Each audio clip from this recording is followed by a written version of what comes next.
kita berdoa. Tuhan, kami rindu hidup kami jadi bukti bahwa anugerah Allah besar dan nyata. Bahwa orang bisa hidup dalam kemenangan dan pengharapan. Ya Tuhan, Engkau menolong kami jadi saksi yang hidup. Sehingga orang yang mengenal kami melihat Kristus yang hidup di dalam diri kami. Tuhan, pada saat ini kami ingin membaca dan merenungkan firman-Mu. Berkati dan tolong kami ya Tuhan, supaya kami dapat mengerti apa yang Tuhan mau sampaikan. Kuasa Kristus lebih nyata lagi di dalam hidup kami. Allah Roh Kudus, Engkau yang bekerja di tengah-tengah kami, apa yang hamba-Mu siapkan kiranya boleh relate dengan berbagai individu yang sangat beragam pergumulannya yang hadir. Engkau Roh Kudus yang sanggup berbicara kepada setiap kami dan menyentuh hati kami. Bekerjalah seleluasa mungkin ya Allah. Supaya pulang dari ibadah ini kami merasakan sukacita karena Allah yang hidup berbicara kepada kami. Dengar doa kami Tuhan, dalam nama Yesus kami berdoa. Amin. Silahkan duduk Bapak Ibu. Selamat pagi, Shalom. Bapak Ibu, saya mau mengajak kita melihat firman Tuhan dari 1 Korintus pasal 15 ayat 57-58.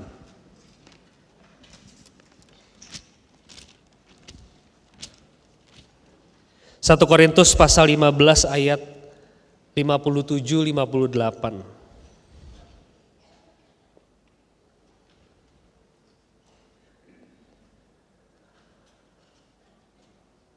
Mari kita membaca bersama-sama saudara ayat 57 dan 58. 57 lebih dulu. 1, 2, 3. Tetapi syukur kepada Allah yang telah memberikan kepada kita kemenangan oleh Yesus Kristus Tuhan kita. 58. Karena itu saudara-saudaraku yang kekasih, berdirilah teguh, jangan goyah, giatlah selalu dalam pekerjaan Tuhan. Sebab kamu tahu bahwa dalam persekutuan dengan Tuhan, jerih payahmu tidak sia-sia. Berbahagia saudara yang membaca firman dan yang melakukannya. Bapak Ibu, saya mau awali khotbah ini dengan satu kalimat atau beberapa kalimat yang saya kutip dari sebuah artikel. Artikel itu ditulis oleh Chelsea Walt tahun 2015. Judulnya Why Your Brain Hates Slow Pokes.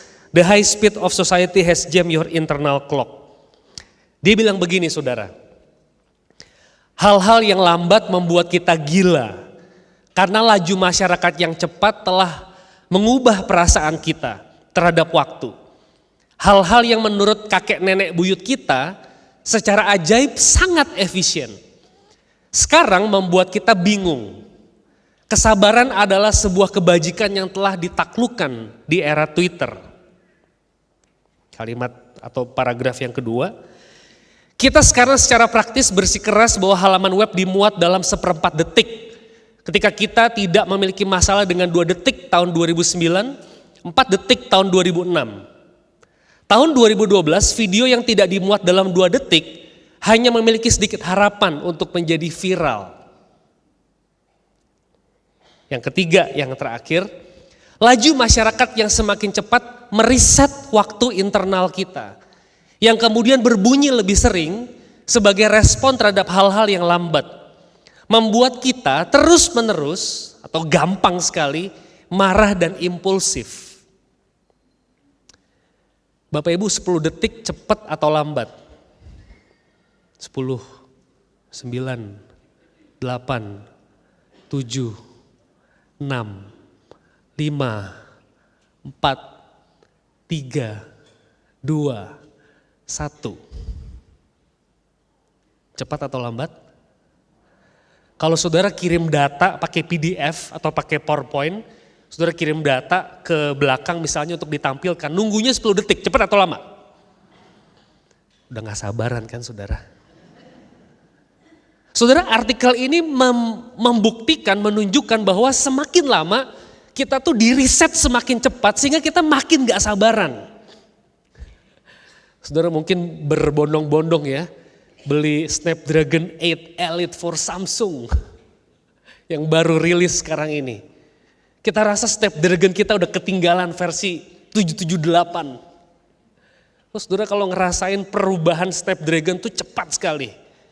Saya pakai Android, saya nggak tahu saudara yang pakai iPhone mungkin lebih cepat lagi.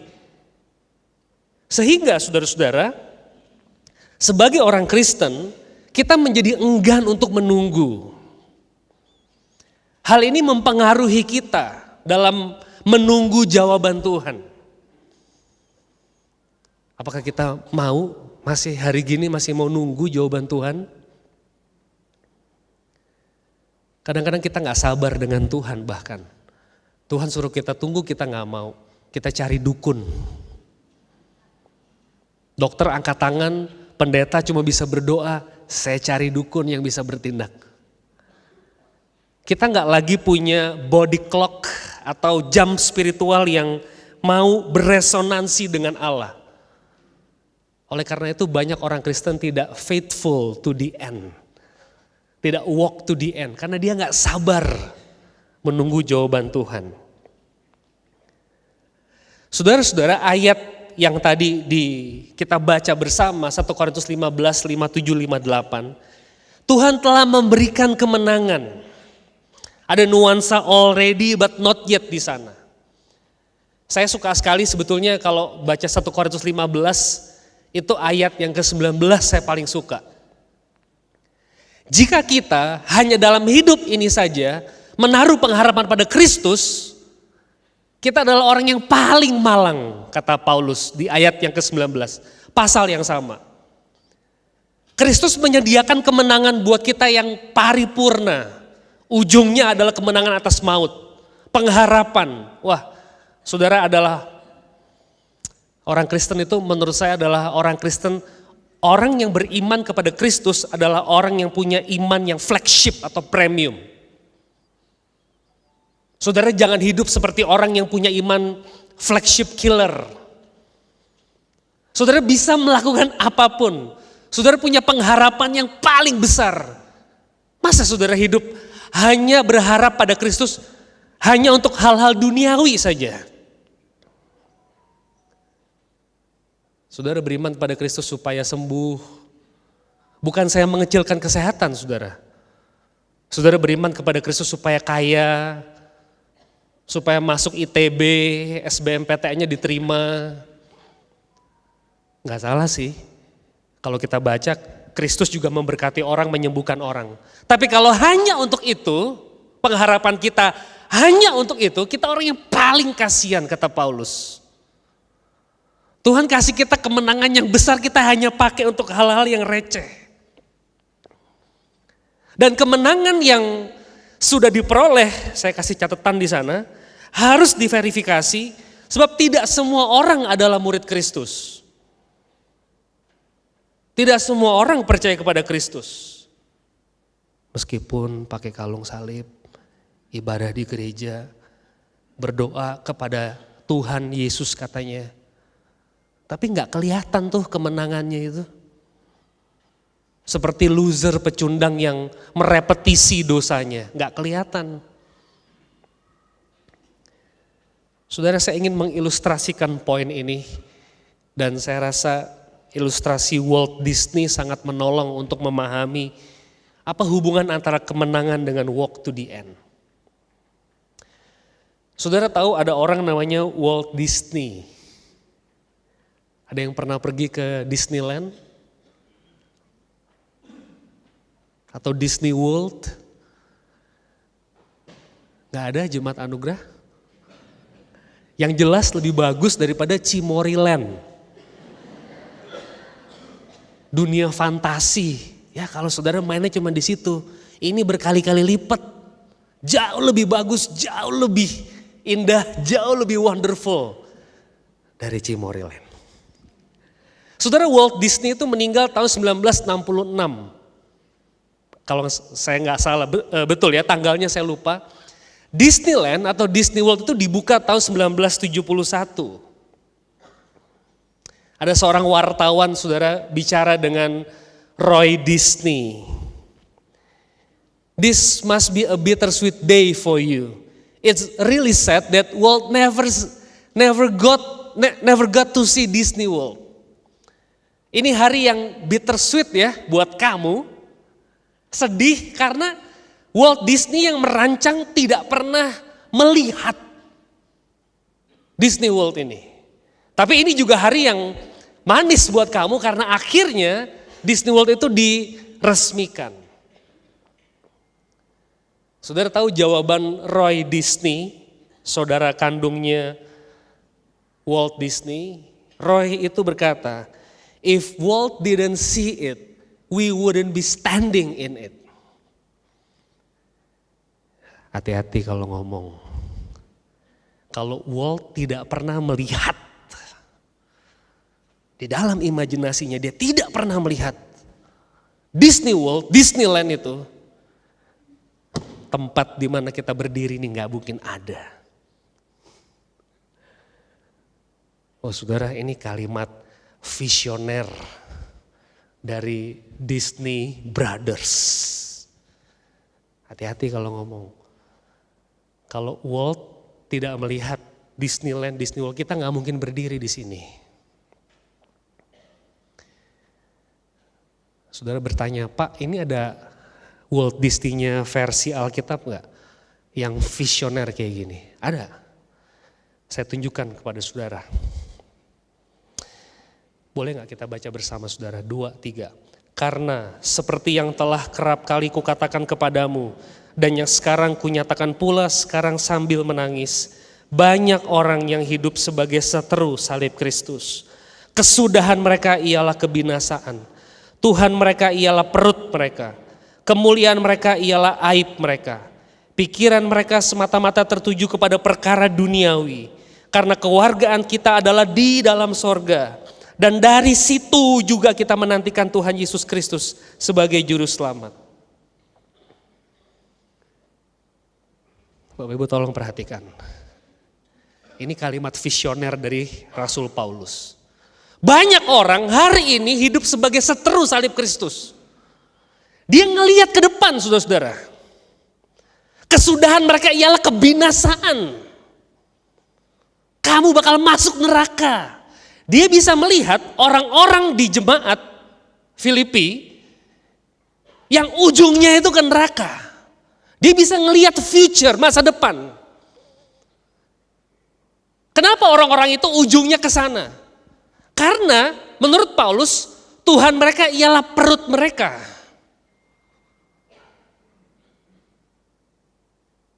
Kamu orang yang greedy, tamak. Kamu orang yang egois. Kamu pikir kamu ke surga? Bapak Ibu, kalau saya baca tema ini, saya merenungkan, kenapa kok kita ada jaminan kemenangan di depan? Kalau Bapak Ibu dan saya hidup, fill my eyes, oh my God, with the vision of the cross. Maka hidup kita hari ini di dunia gak mungkin against. Gak mungkin bertentangan dengan salib Kristus itu.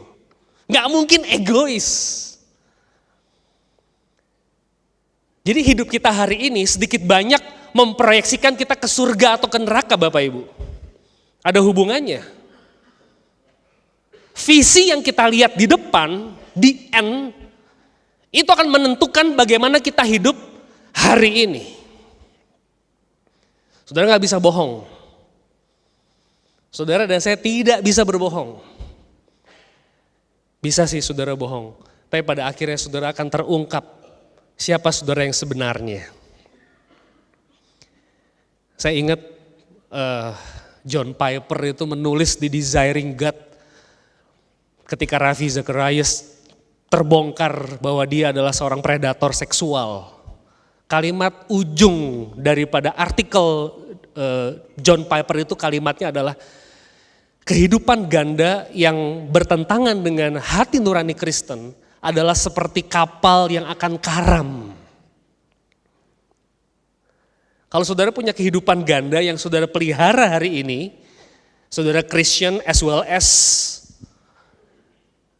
saya nggak tahu saudara punya berhala apa yang diam-diam saudara sembah. Pada akhirnya hidup saudara seperti shipwreck, seperti kapal yang akan karam. Saudara bayangin nih kalimat ini. Ini orangnya tuh hidup di depan Paulus, depan matanya Paulus, rakus. Kemuliaan mereka ialah aib, pikiran mereka tertuju kepada perkara duniawi. Kamu pastikan neraka. Waduh, judgmental banget ya. Waduh, Paulus judgmental sekali menghakimi orang. Saudara, orang-orang seperti ini, dia gak mungkin punya vision of the cross. Fill my eyes with the love of Jesus the Nazarene. Gak mungkin.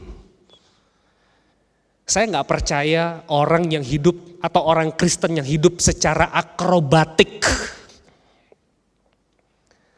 Kadang ada orang kan ngomong ya, kita mungkin suka dengar.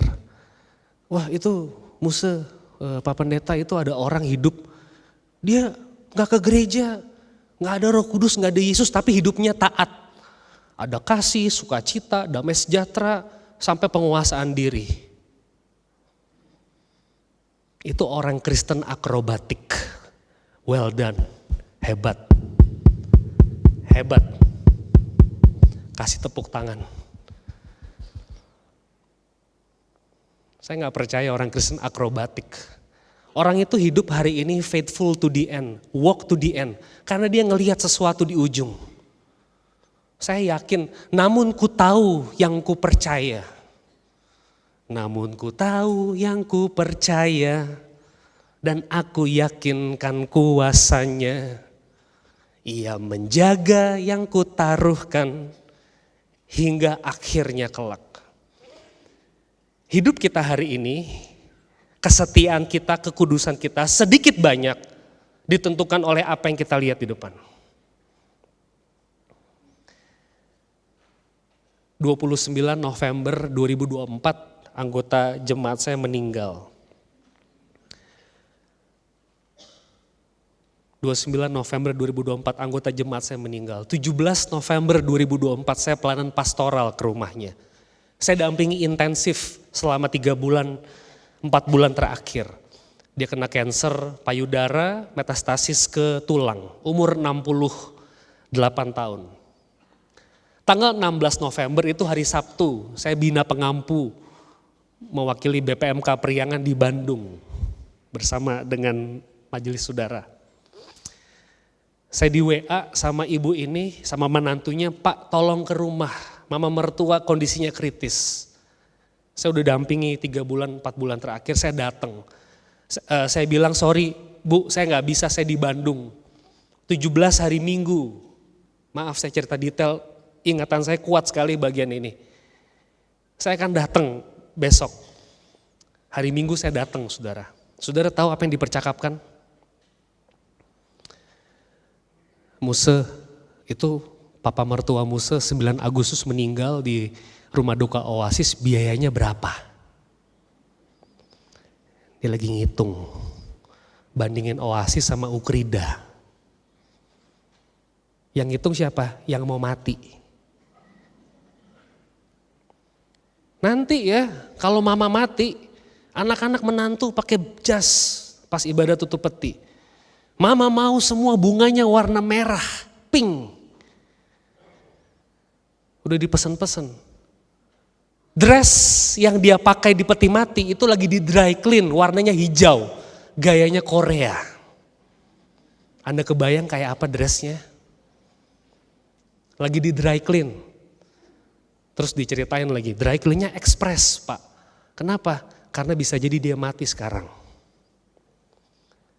Saudara 29 November, matilah ibu ini, meninggal. Kita gak ada yang tahu kan 29 November, tapi 17 November tuh semua kita tahu.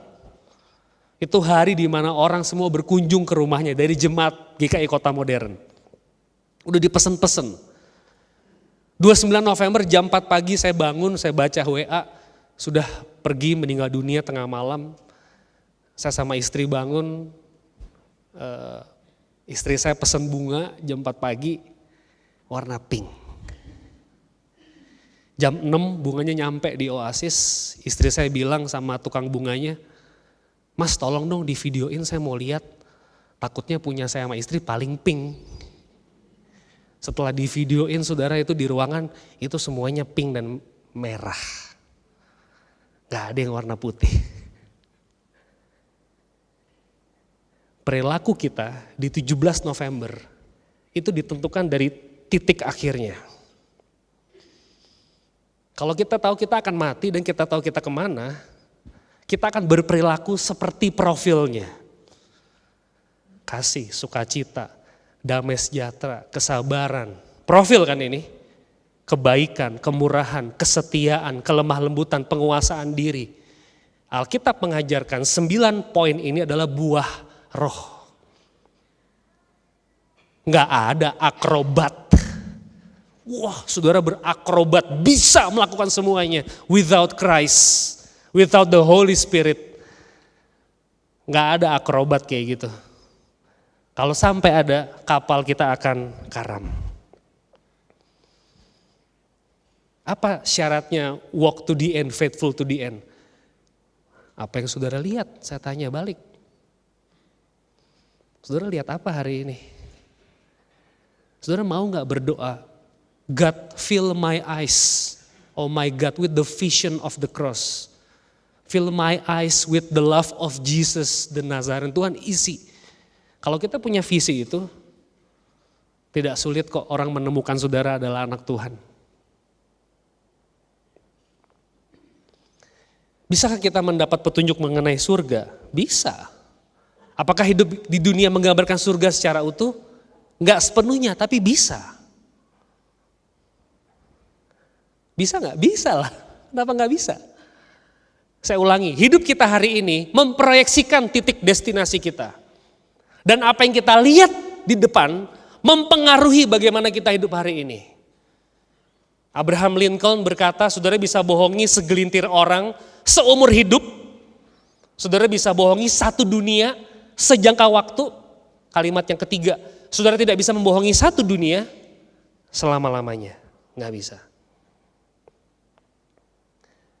Saya ingin mengutip seorang teolog namanya Bradley Borain. On waiting well, moving from endurance to enjoyment. Bagus banget dia bilang begini saudara. Dari sudut pandang keabadian kehidupan duniawi kita saat ini, suatu hari nanti akan terlihat kecil dan cepat berlalu. Prioritas dan aktivitas yang cenderung menghabiskan waktu dan energi kita di dunia akan terlihat sepele dan tidak penting. Namun ketika kita menantikan kedatangan Kristus kembali, kita tidak perlu menunggu untuk mulai hidup secara berbeda. Pola pikir penantian yang alkitabiah, biblical waiting judul bukunya, dapat memampukan kita untuk hidup dalam terang kekekalan. Kapan? Sekarang. Gak perlu tunggu besok. Saya bertobat Pak besok. Yakin besok bertobat? Thomas Brooks seorang pendeta Puritan tuh berkata, iblis tuh berbisik. Bikin dosa hari ini, bertobat besok. Itu bisikan iblis. Bikin dosa hari ini, bertobat besok. Bapak Ibu pernah gak lihat orang selingkuh dari yang tadinya diem-diem sampai bawa ke mall? Yang tadinya diem-diem digerebek, malu, ditegur, melawan. Sampai akhirnya dibawa ke mall. Dan dengan confident dia berkata, saya mencintai orang ini, kamu mau apa? Atas dasar cinta. Yakin amat sih besok bertobat? 29 November gak ada yang tahu, 17 November hari ini. Bertobatlah hari ini. Saudara ingin memastikan titik akhir saudara faithful? Saudara ingin? Bertobatlah hari ini. Gak bisa besok saudara. Besok belum tentu kita hidup. Tuhan bisa panggil kita kapan aja. Saudara dry clean dosa saudara hari ini.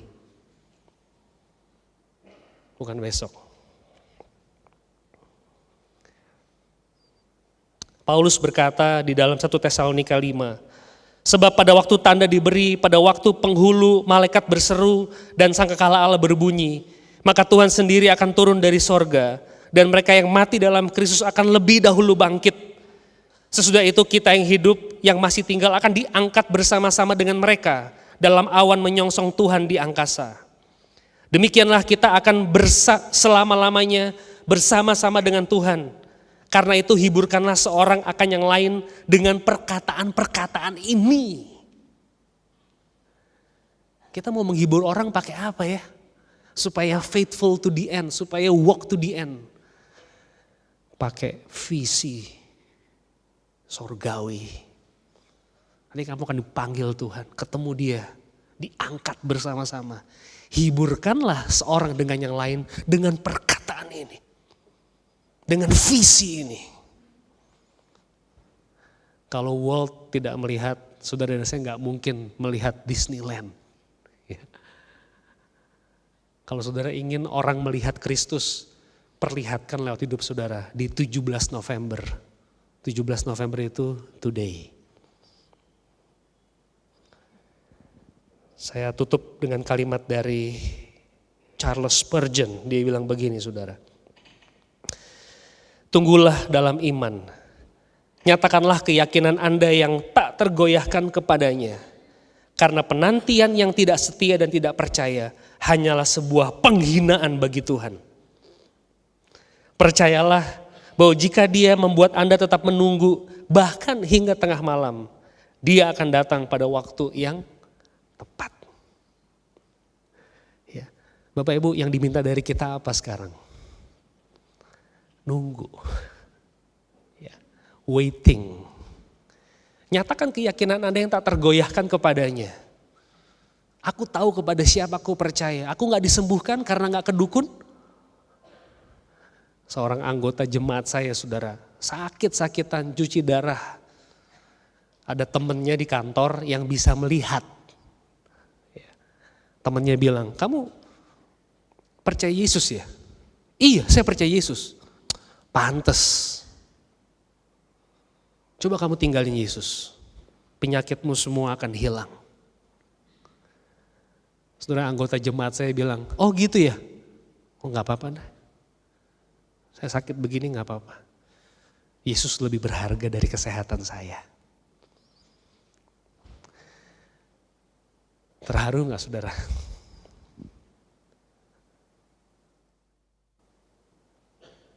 Dia ngelihat sesuatu di depan. Orang itu mau mengubah visinya. Gak bisa. Itu lebih indah kok. Gak apa-apa saya sakit. Tapi saya tahu saya akan kemana. Dan saya gak bertemu siapa. Saya tahu siapa yang lebih valuable. Saya tahu apa yang saya treasure di hidup ini. Orang ini tidak pernah menghina Tuhan. Dia tetap percaya. Meskipun dia sakit sampai hari ini masih hidup orangnya. Cuci darah seminggu 2 kali. Saya gak akan ingkari iman saya dari Kristus. Saya akan walk to the end. Maukah saudara? Pertanyaan saya kepada saudara, apa sih yang saudara lihat di depan tuh apa sih? Kalau yang saudara lihat di depan itu bukan Kristus, saudara berdoalah, ya Tuhan fill my eyes with the vision of the cross. Hidup saudara tidak tergantikan, gak ada yang bisa beli saudara. Mahal hidup saudara. Saudara jadi orang Kristen yang priceless. Mari kita berdoa Bapak Ibu sekalian.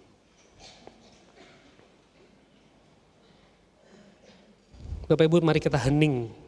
Bapak Ibu menjawab pertanyaan Tuhan, bukan saya. Apa yang Bapak Ibu lihat di depan? Akankah saudara setia to the end? Saya beri waktu beberapa saat saudara berdoa dengan Tuhan.